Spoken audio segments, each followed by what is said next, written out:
Olá, eu, Miguel Felipe e Lorena Tramarim, alunos do segundo ano de Letras em Inglês da Universidade Estadual de Maringá, vamos falar um pouco, a partir de um olhar dos estudos da fonética, sobre as rainhas do rádio, um dos maiores sucessos de todos os tempos do rádio brasileiro.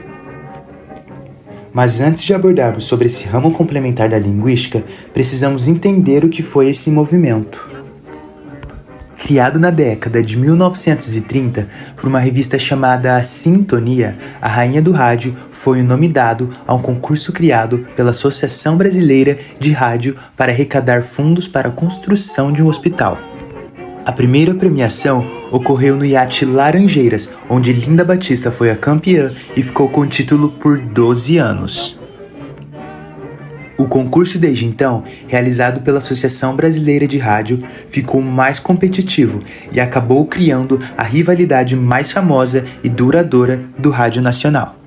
No final da década de 1950, com a chegada da televisão, os concursos de Rainha do Rádio já não tinham o mesmo impacto e relevância na construção das carreiras do sucesso de grandes artistas nacionais, mas até hoje eles ecoam as trajetórias de cantoras icônicas como Linda e Dircinha Batista, Marlene, Dalva de Oliveira, Emilinha Borba, Mari Gonçalves e Doris Monteiro, que despertavam paixões fervorosas nos corações de seus fãs.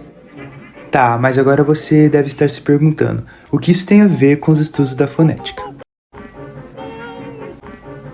Bom, quando ouvimos essas rainhas do rádio cantando, nós percebemos que há uma realização peculiar de aspectos fonéticos na fala de cada uma delas, ou seja, há uma característica recorrente no que diz respeito à maneira de como elas pronunciam o som do R nas canções. Para o entendimento melhor, precisamos entrar em detalhes nos conceitos da fonética articulatória. A fonética articulatória é a ciência que examina os sons produzidos na linguagem humana. É o estudo que analisa os aspectos fisiológicos e articulatórios da produção dos sons da fala. Podemos classificar esses sons em dois grupos, os consonantais e os vocálicos, mas para este vídeo iremos focalizar nos segmentos consonantais. Os sons consonantais são classificados de acordo com os seguintes critérios: o lugar de articulação, a maneira de articulação e o papel das cordas vocais. O lugar de articulação diz respeito aos articuladores que produzem a obstrução à passagem da corrente de ar, enquanto que a maneira de articulação refere-se ao tipo de obstrução produzida por esses articuladores. Já as cordas vocais são responsáveis pela emissão do som. Partindo desses conceitos, perceberemos nas canções a recorrente produção do som do R, mas definida pela fonética como a vibrante múltipla alveolar vozeada, uma sonoridade nostálgica que marcou essa geração. A vibrante múltipla é uma das classificações que constitui as maneiras de articulação. É um som vibrante que é produzido por alguns toques rápidos de um articulador em outro. Partindo desses conceitos, veremos agora em 3 canções de 3 cantoras desse período a habitual produção dessa vibrante. Florinda Grandino de Oliveira, mas conhecida como Linda Batista, nasceu em São Paulo e começou sua carreira acompanhando sua irmã mais nova ao violão durante suas apresentações. Em 1936, teve que substituir a irmã no programa de Francisco Alves na Rádio Cajuti, obtendo boa aceitação do público. Percebemos que na canção Dona Divergência, interpretada por ela, é muito recorrente o uso da vibrante múltipla nas palavras terra, guerra e harmonia, como podemos ver agora em um trecho dessa obra. Ó Deus, se tens poderes sobre a terra, deves dar fim a esta guerra e os desgostos que ela traz. Derrame harmonia sobre os lares, ponha tudo em seus lugares com o bálsamo da paz.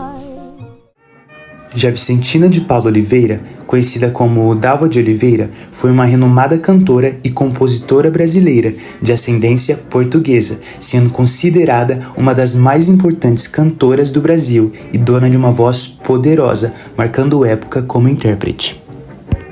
Dalva de Oliveira faz essa mesma realização na canção Errei Sim. A paulista destaca esse mesmo som do R de forma mais enfática na palavra orgia, por exemplo. Deixavas-me em casa, me trocando pela orgia. Por fim, a cantora Vittoria Bonaiuti de Martino, mais popular como Marlene, era filha de imigrantes italianos e natural de São Paulo. A cantora, nascida em 1922, ganhou o título de artista mais artista das artistas do Brasil. Tendo gravado mais de 4.000 canções em sua carreira, Marlene foi um dos maiores nomes do rádio brasileiro em sua época de ouro. A cantora repete esse mesmo som do R na canção Lata d'Água, mais precisamente no vocábulo morro. Lata d'água na cabeça, lá vai Maria, lá vai Maria. Sobe o morro, não se cansa, pela mão leva a criança, lá vai Maria.